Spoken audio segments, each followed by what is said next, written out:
তুমি কি কখনো ভেবেছ শ্মশানঘাটে মধ্যরাতে কি ঘটে? আজ আমি তোমাকে সেই অভিশপ্ত নাতের গল্প বলবো, যেখানে কান্না, হাত এবং অদ্ভুত ছায়া তোমার চোখের সামনে জীবিত হবে। প্রতিটি কদমে শ্মশানঘাটের মাটি যেন নড়ে ওঠে, আর কুয়াশার মধ্যে কেউ তোমাকে চুপচাপ দেখে। সাহস যোগাও, কারণ একবার তুমি শুনলে, এই রাতের নিস্তব্ধতা আর কখনো সাধারণ মনে হবে না। গ্রামটি নিস্তব্ধ, অন্ধকারে ঢাকা। বাঁশের তৈরি ঘরগুলোর মাথার উপরে রাতের কুয়াশা চুপচাপ ভেসে বেড়াচ্ছে। দূরের পাহাড়ের কোল থেকে কখনো কখনো কুকুরের কর্কশ ভেকানি শোনা যায়, আর পুকুরের জলঘ্রাণে ঠান্ডা কুয়াশার ছোঁয়া অনুভব হয়। গ্রামের মানুষরা এই সময় ঘরের ভেতরই থাকে, কেউ সাহস করে বাইরে বের হয় না। তবে আমার বন্ধু রঞ্জিত ছোটবেলা থেকে কৌতূহলী, সাহসী, কিন্তু একটু অবিচলিত। তার মধ্যে অন্যরকম কৌতূহল অনুভব করছিল। রঞ্জিত শোনে গ্রামের বৃদ্ধরা বারবার বলেছে, শ্মশান ঘাটের রাতের সময় কেউ যেন যায় না। ওখানে এমন কিছু আছে যা চোখে দেখা যায় না, কিন্তু মনকে বিভ্রান্ত করে। অনেকেই গেছে, কিন্তু কেউ ফিরে আসেনি। গ্রামের মানুষের মুখে এই কথাগুলো বারবার শুনেও রঞ্জিত ভাবছিল, কি এমন রহস্য থাকতে পারে? আমি তো সাহসী, শুধু একবারই দেখতে হবে। রাত্রির বাতাস ঠান্ডা, আর বাতাসের সঙ্গে চুপচাপ বাঁশের গাছগুলো হুলস্থুল করছে। রঞ্জিতের পায়ের নিচে শুকনো পাতা ভেঙে ভেঙে ছড়িয়ে পড়ছে, প্রতিটি শব্দ যেন তার হৃদয়ের গতি আরও দ্রুত করে তুলছে। গ্রামের রাস্তায় কোনো মানুষের উপস্থিতি নেই, শুধু তার নিজের ছায়া হেঁটে আসছে ধীরে ধীরে। রাস্তায় হঠাৎ একটি কুকুর বেজে ওঠে, যার কর্কশ শব্দে রঞ্জিত হকচকিয়ে যায়। সে থেমে দাঁড়ায়, চারপাশ দেখায়, কিন্তু কিছুই দেখা যায় না। কুয়াশার মধ্যে কিছু যেন চোখের কোণে ঝাপসা ভেসে যায়। রঞ্জিত নিজেকে বুঝিয়ে নেয়, এ কেবল কুয়াশা, কিছুই নেই। তবে মন তার ভয়কে চাপা দিতে পারছিল না। শ্মশানঘাটের দিকে যাওয়ার রাস্তা ছোট, পাথুরে এবং প্রায় অচেনা। তার পায়ের নিচে গর্ত পড়ছে, আর প্রতিটি পা ফেললে খসখস শব্দ করছে। রঞ্জিত মনে মনে নিজেকে সাহস দিচ্ছিল, ঠিক আছে, একবার দেখব। শ্মশানঘাটে পৌঁছানোর পথে তাকে সবুজ ঝোপঝাড়, অর্ধগোলে ভরা পানি এবং ভাঙা বাঁশের ধ্বংসাবশেষ দেখতে পাওয়া যায়। হঠাৎ দূরে একটি ম্লান আলো ফ্লিকার করে। রঞ্জিতের চোখ বড় হয়ে যায়। সেভাবে এ কি, কেউ ল্যান্টার্ন নাকি কিছু অন্য? হঠাৎ বাতাসের সঙ্গে মৃদু ফিসফিসানি আসে, আর শব্দটা যেন বলছে, এসো এসো। রঞ্জিত থমকে দাঁড়ায়, তার শরীর কাঁপছে, কিন্তু কৌতূহল তার ভয়কে কিছুটা চাপা দিচ্ছে। শ্মশানঘাটের প্রবেশপথে পা রাখার সঙ্গে সঙ্গে রঞ্জিত অনুভব করে বাতাস আরও ঠান্ডা হয়ে যাচ্ছে এবং মাটির গন্ধ যেন আরও গাঢ়। তার চারপাশে ঝোপঝাড়ে ছায়া নাচছে এবং অদ্ভুত অচেনা শব্দগুলো আরও কাছে আসছে। ঠিক আছে, আমি শুধু দেখব, সে নিজেকে ধমকায়, কিন্তু ভয় যেন তার হাড়ের ভেতর পর্যন্ত ঢুকে গেছে। শেষে সে শ্মশানঘাটের প্রবেশপথে দাঁড়ায়। কুয়াশার আড়ালে অদ্ভুত ছায়া ভেসে যাচ্ছে এবং হঠাৎ মনে হয় কোনো চোখ তার দিকে তাকাচ্ছে। রঞ্জিত চুপচাপ দাঁড়িয়ে থাকে, যেন কোনো অদৃশ্য প্রাণী তার উপস্থিতি যাচাই করছে। সে গভীর নিঃশ্বাস নেয় এবং ধীরে ধীরে এগিয়ে যায়। আমি পা বাড়াই, আর শ্মশানঘাটের অন্ধকার আমাকে গিলে ফেলার জন্য অপেক্ষা করছে। কিন্তু আমি এখনো বুঝতে পারছি না, এই রাত আমার জীবনের সবচেয়ে ভয়ঙ্কর রাত হতে চলেছে। রঞ্জিত ধীরে ধীরে শ্মশান ঘাটের ভেতরে প্রবেশ করে। মাটির গন্ধ যেন আরও গাঢ়, আর বাতাস যেন শরীরের প্রতিটি অঙ্গকে কাঁপাচ্ছে। চারপাশে কুয়াশার চাদর জমে আছে, আর অন্ধকারে ভেসে আসে ভাঙা বাঁশের ছায়া। প্রতি পায়ের চাপে শুকনো পাতা ফিসফিস করছে, আর প্রতিটি শব্দ যেন তার হৃদয়ের গতি আরও বাড়াচ্ছে। ঘাটের পাথুরে রাস্তায় হঠাৎ মনে হলো কোনো অদৃশ্য চোখ তার দিকে তাকাচ্ছে। রঞ্জিত মনে মনে ভাবল, কেন এতটা অদ্ভুত শীতল লাগে? কি যেন আছে এখানে? সে চারপাশে তাকায়, কিন্তু কুয়াশার ভেতর কিছুই দেখা যায় না। শুধু নরম বাতাসের সঙ্গে অদ্ভুত ফিসফিসানি ভেসে আসে। হঠাৎ দূরের একটি ম্লান আলো ফ্লিকার করে। রঞ্জিত তার দিকে এগিয়ে যায়। আলোটি যেন একটি পুরনো বাতির, যা অচেনাভাবে দুলছে। কিন্তু যত কাছে যায় ততই মনে হয় বাতি নেই, আলো নিজে থেকেই নাচছে। সে থমকে দাঁড়ায়, মনে হয় বাতি তার দিকে ইশারা করছে, এসো, এসো। রঞ্জিতের হৃদয় দ্রুত কাঁপছে। সে ভাবল, শুধু দেখতে হবে, কিছুই তো নেই। সে ধীরে ধীরে ঝোপের দিকে এগিয়ে যায়। হঠাৎ একটা লাঠি ভেঙে পড়ে। প্রতিটি শব্দ এতই ভয়ঙ্কর মনে হচ্ছে যেন কেউ তার সঙ্গে খেলছে। তার চোখ চারপাশে ঘোরে, কিন্তু কুয়াশা এবং ছায়ার মধ্যে সবকিছু অদৃশ্য।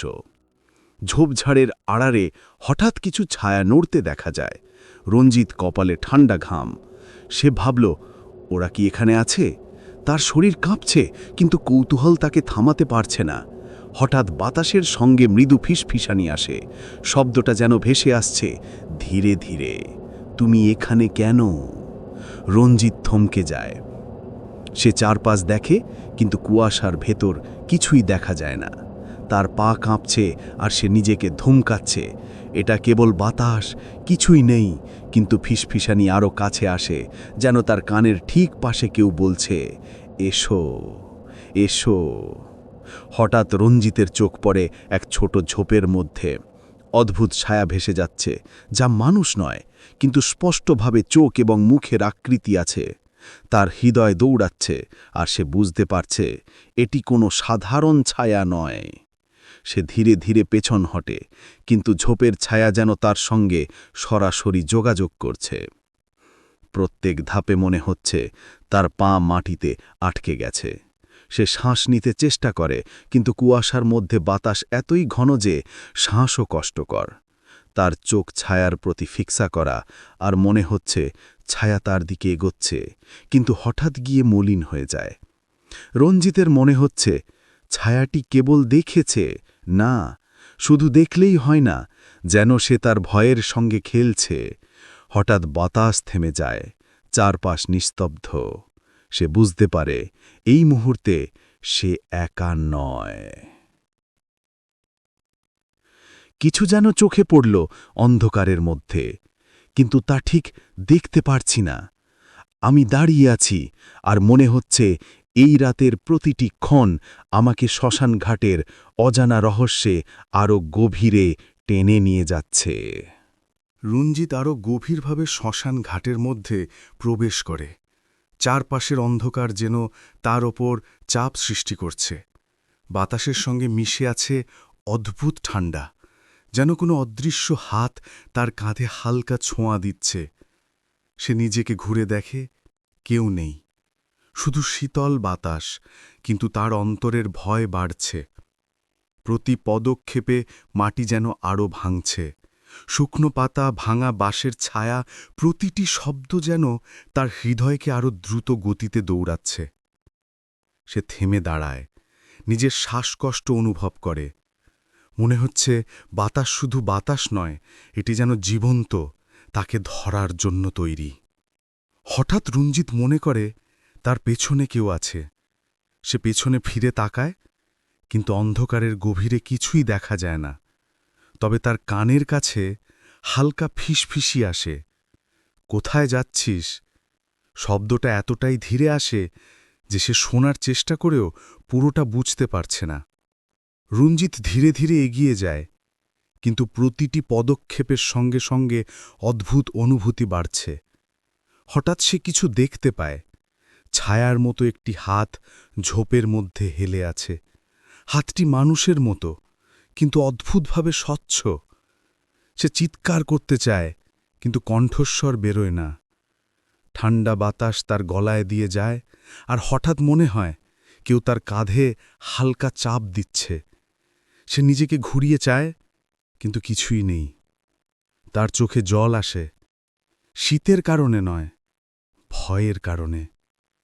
সে অনুভব করে এই ঘাটের অন্ধকার শুধু অন্ধ নয়, এটি জেগে আছে, প্রতিটি পদক্ষেপ লক্ষ্য করছে।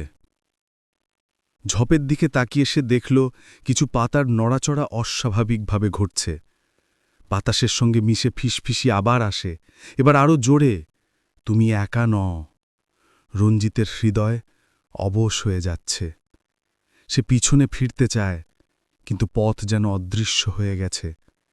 প্রতিটি পদক্ষেপে মনে হচ্ছে মাটি তার পায়ের নিচে নয়, যেন কোনো অদৃশ্য শক্তি তাকে ধরে রাখছে। সে থেমে দাঁড়ায়, চোখ বন্ধ করে গভীর শ্বাস নেয়। হঠাৎ তার পায়ের কাছে একটি ছায়া নড়ে এবং মনে হয় এই ছায়া তার পায়ের দিকে এগিয়ে আসছে। রঞ্জিতের মন কেঁপে উঠেছে। সে চিৎকার করতে চায়, কিন্তু কণ্ঠস্বর নেই। অদৃশ্য হাতের স্পর্শ যেন তার ভয়কে আরও বাড়াচ্ছে। সে ভয়ে নিজের হাতে বুকের ধাক্কা অনুভব করে। মনে হয় এই ঘাটের অন্ধকার তাকে শোষণ করছে। হঠাৎ বাতাস থেমে যায়, চারপাশ নিস্তব্ধ। রঞ্জিত বুঝতে পারে সে আর একা নয়। অদৃশ্য কোনো শক্তি তার চারপাশে ঘুরছে এবং প্রতিটি ছায়া যেন তার ভয়কে শক্তি হিসেবে ব্যবহার করছে। সে কেঁপে কেঁপে দাঁড়িয়ে আছে এবং মনে হচ্ছে এই রাতের প্রতিটি মুহূর্ত তাকে শ্মশান ঘাটের অন্তর্হীন অন্ধকারে টেনে নিয়ে যাচ্ছে। আমি ফিরে তাকাই, কিন্তু কেউ নেই, কেউ নেই।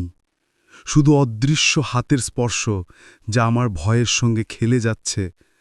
আর আমি জানি শ্মশান ঘাটের রাতের ভয় এখানেই শেষ নয়। রণজিৎ শ্মশানঘাটের অন্ধকারে দাঁড়িয়েছিল। চারপাশ ঘন কুয়াশায় ঢাকা, আর বাতাসে অদ্ভুত ঠান্ডা অনুভূত হচ্ছিল। তার চোখ চারপাশে খুঁজছিল, কিন্তু কিছুই স্পষ্ট দেখা যাচ্ছিল না। হঠাৎ এক ফিসফিসানি ভেসে এলো। এসো, এসো। শব্দটা এতটা নরম যে রণজিৎ প্রথমে ভাবল হয়তো কেবল বাতাস, কিন্তু যখন সে মনোযোগ দিয়ে শোনে, ফিসফিসানিটি স্পষ্টভাবে বোঝায় এটি কোনো মানুষের কণ্ঠ নয়। শব্দগুলো যেন তার নাম ডাকছে, রণজিৎ, রণজিৎ। রণজিতের হৃদয়ে দ্রুত কাঁপতে শুরু করে। সে আতঙ্কিত হলেও কৌতূহল তাকে ঠেলছে এবং সে শব্দের উৎস খুঁজতে এগিয়ে যায়। প্রতি পদক্ষেপে কুয়াশা আরও ঘন হয়ে যাচ্ছে। হঠাৎ ঝোপঝাড়ের মধ্যে কিছু নড়াচড়া দেখা যায়। পাতা ও ডালগুলো যেন নিজের মতো নাচছে। রণজিৎ থমকে দাঁড়ায়। মনে হচ্ছে প্রতিটি ছায়া তাকে নজর করছে, আর ফিসফিসানি তার চারপাশে ঘুরছে। ফিসফিসানিটি আরও জোরে হয়। এবার শব্দগুলো অস্পষ্ট কিন্তু ভয়ঙ্কর। তুমি এখানে কেন? চলে যাও না। রণজিৎ পিছনে ফিরতে চায়, কিন্তু পথ যেন অদৃশ্য হয়ে গেছে। চারপাশের অন্ধকার তার জন্য ল্যাবিরিন্থের মতো হয়ে উঠেছে। রণজিতের কান থেকে হঠাৎ কিছু অতিপ্রাকৃত শব্দ শোনা যায়, যেন ভেসে আসছে দূরের কোনো কুয়াশা থেকে। সে হাত বাড়িয়ে চারপাশে স্পর্শ করতে চায়, কিন্তু কুয়াশা ঘন হয়, কিছুই স্পর্শ করা যায় না। সে বুঝতে পারে এই ফিসফিসানি কেবল শব্দ নয়, বরং কোনো জাদুকরী শক্তি যা তার মনকে দমন করছে আর ভয়ের মধ্যে আটকে রাখছে। এক মুহূর্তে ফিসফিসানি তার নাম আরেকবার ডাকল, রণজিৎ। এবার শব্দটা তার কানের ঠিক কাছে। সে কেঁপে ওঠে, হৃদয় দ্রুত ধকধক করতে থাকে। হঠাৎ মনে হয় বাতাসে আকাশের ছায়া ঘুরছে, আর প্রতিটি ছায়া যেন তার ভয়ের সঙ্গে খেলে যাচ্ছে। রণজিৎ নিজের ভয়কে সামলাতে চেষ্টা করে। সে বলে, আমি ভয় পাইনি, আমি ভয় পাইনি। কিন্তু ফিসফিসানি আরও শক্তভাবে ফিরে আসে। এবার শব্দগুলো আরও ভয়ঙ্কর। তুমি কখনো চলে যেতে পারবে না। সে হঠাৎ থেমে দাঁড়ায়। মনে হচ্ছে ছায়াগুলো তার চারপাশে ঘূর্ণন করছে। হঠাৎ সে লক্ষ্য করে ঝোপের মধ্যে একটি মুখ ভেসে উঠেছে। অদ্ভুত, অস্পষ্ট, কিন্তু চোখগুলো স্পষ্ট। মুখটি তার দিকে তাকাচ্ছে। রণজিৎ অবশ হয়ে যায়, শব্দ বের হয় না। আমার নাম ফিসফিস করছে, ঠিক আমার কানের কাছে। আমি চেষ্টা করি সরে দাঁড়াতে, কিন্তু কুয়াশার ফিসফিসানি যেন আমাকে ঘিরে ফেলেছে। আর আমি জানি শ্মশান ঘাটের রহস্য এখন আমার সঙ্গে খেলা শুরু করেছে। রণজিৎ হেঁটে যাচ্ছিল অদৃশ্য অন্ধকারের মধ্য দিয়ে। কুয়াশার চাদর যেন তার চারপাশকে ঘিরে রেখেছিল। হঠাৎ মনে হল কুয়াশার আড়ালে কিছু নড়াচড়া করছে। সে থমকে দাঁড়ায়। বাতাস থেমে গেছে, চারপাশ নীরব। তবে চোখের কোণে অদ্ভুত কিছু ভেসে যাচ্ছে, ছায়া, যার আকার কিছুটা মানুষের মতো, কিন্তু অস্পষ্ট। রণজিৎ গভীর নিঃশ্বাস নেয় আর মনে করে শুধু ছায়া, কিছুই নয়। কিন্তু তার অন্তর বলছে এটি শুধুই ছায়া নয়।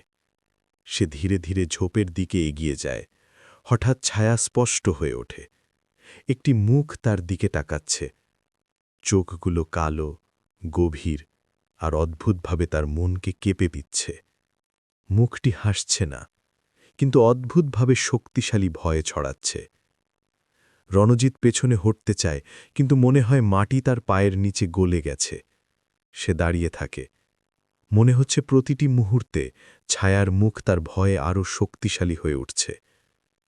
হঠাৎ ছায়া অদৃশ্য হয়ে যায়, আর বাতাসের সঙ্গে হালকা ফিসফিসি আসে। তুমি এখানে একা নও। হঠাৎ বাতাসের সঙ্গে কিছু পাতার নড়াচড়া দেখা যায়। রণজিৎ মনে করে ছায়ার মুখ আবার ফিরে এসেছে। সে কণ্ঠ বের করতে চায়, কিন্তু শব্দ আসে না।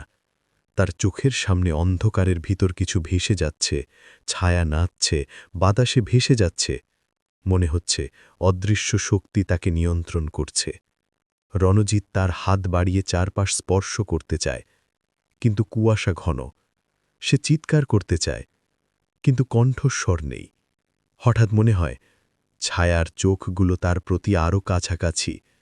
তার হৃদয় দ্রুত ধকধক করতে থাকে, আর সে নিজেকে কাঁপতে থামাতে পারছে না। ছায়া ধীরে ধীরে ঘুরতে থাকে এবং মনে হয় এটি শুধু তাকে দেখছে না, এটি তার ভয়ের সঙ্গে খেলছে। প্রতিটি পদক্ষেপে রণজিতের ভয় আরও বৃদ্ধি পাচ্ছে। হঠাৎ বাতাস থেমে যায়, চারপাশ নিস্তব্ধ। রণজিৎ বুঝতে পারে এই মুহূর্তে ছায়া এবং অন্ধকার মিলিয়ে এক অদ্ভুত শক্তি তৈরি করেছে, যা তাকে ঘিরে ফেলেছে। প্রায় কিছুক্ষণ পর ছায়ার মুখ হঠাৎ অদৃশ্য হয়ে যায়। রণজিৎ স্তম্ভিত দাঁড়িয়ে থাকে। তার শ্বাস হঠাৎ স্বাভাবিক হয় না। মনে হয় সে কিছুটা সময়ের জন্য অচেতন, কিন্তু চারপাশ নীরব। কেবল কুয়াশার মধ্যে একটি ফিসফিসি ভেসে আসছে, যেন বলছে, তুমি দেখেছ, কিন্তু এটা শুধু শুরু। আমি দাঁড়িয়ে আছি, আর সেই চোখগুলো এখন আমার দিকে তাকাচ্ছে। আর আমি জানি এই রাতের অন্ধকারে আমার ভয় শেষ হবে না। রণজিৎ ছায়ার মুখের ভয় থেকে সামান্য মুক্তি পেয়েছে, কিন্তু সে বুঝতে পারে শ্মশানঘাটের অন্ধকার তাকে ছাড়বে না। সে ভিড়ে যাওয়ার চেষ্টা করে, কিন্তু পথ যেন অদৃশ্য হয়ে গেছে। প্রতিটি বাঁশের ছায়া, প্রতিটি কুয়াশার ঢেউ যেন তাকে ঘিরে ফেলেছে। সে প্রতিটি পদক্ষেপে পিছনে তাকায়, কিন্তু কোনো পথ নেই। ঠান্ডা বাতাসের সঙ্গে হঠাৎ হালকা ফিসফিসানি আসে, পিছনে ফিরতে পারবে না। রণজিতের হৃদয় দ্রুত ধকধক করতে থাকে। সে ছায়া এবং কুয়াশার মধ্যে নিজের অবস্থান বুঝতে পারছে না। মনে হয় প্রতিটি মুহূর্তে শ্মশানঘাট তার চারপাশে গড়ে ওঠা অদৃশ্য ল্যাবিরেন্থ। প্রতি পা ফেললে মাটি যেন হঠাৎ তার পায়ের নিচ থেকে সরে যাচ্ছে। সে থেমে দাঁড়ায়, ঘন অন্ধকারের মধ্যে তাকায়। হঠাৎ মনে হয় কোনো অদৃশ্য হাত তার কাঁধে স্পর্শ করছে। সে চিৎকার করতে চায়, কিন্তু কোনো শব্দ বের হয় না। বাতাস, ছায়া, কুয়াশা সব মিলিয়ে যেন তার ভয়কে শক্তিশালী করছে। রণজিৎ দ্রুত দৌড়াতে চেষ্টা করে, কিন্তু মনে হয় ঘাটের প্রতিটি পথ তার জন্য বন্ধ হয়ে গেছে। হঠাৎ হালকা বাতাসে হেসে ওঠার মতো শব্দ আসে। সে থমকে দাঁড়ায়। প্রতিটি ফিসফিসানি, প্রতিটি ছায়া যেন তাকে আরও ভিতরে টেনে নিয়ে যাচ্ছে। ঝোপঝাড় নড়াচড়া করে, পাতার শব্দ শোনায়, কিন্তু কোনো প্রাণী নেই। মনে হয় শ্মশানঘাটের অন্ধকার নিজেই জীবন্ত। প্রতিটি ছায়া, প্রতিটি বাতাসের ঝাপটায় রণজিতের হৃদয় কেঁপে উঠছে। সে চেষ্টা করে নিজের ভয় সামলাতে, কিন্তু কণ্ঠস্বর নেই। প্রতি মুহূর্তে মনে হয় সে আরও গভীরে প্রবেশ করছে। বাতাস থেমে যায়, ঘাট নীরব। হঠাৎ ফিসফিসে নিয়ে আবার আসে, এখন তুমি আর ফিরে যেতে পারবে না। রণজিৎ জানে কোনো পথ তাকে রক্ষা করবে না। সে দাঁড়িয়ে আছে কেবল ভয় এবং অন্ধকারের মধ্যে।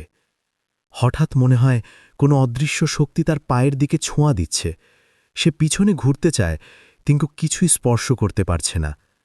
প্রতিটি ধাপে মনে হয় অদৃশ্য হাত তাকে আরও ভিতরে টেনে নিচ্ছে। আমি ডাকতে চাই, কিন্তু আমার কণ্ঠই নেই। প্রতিটি ধ্বনি, প্রতিটি ফিসফিসানি আমাকে ঘিরে ফেলেছে, আর আমি বুঝতে পারি শ্মশানঘাটের অন্ধকার থেকে ফেরার কোনো পথ নেই। রঞ্জিত শ্মশানঘাটের গভীর অন্ধকারে দাঁড়িয়ে আছে। চারপাশের কুয়াশা এত ঘন যে সামনে কি আছে কিছুই দেখা যাচ্ছে না। প্রতিটি পদক্ষেপে মনে হয় অদৃশ্য শক্তি তাকে আরও ভিতরে টেনে নিচ্ছে। হঠাৎ হেসে ওঠার মতো ফিসফিসেনি শুনতে পেল।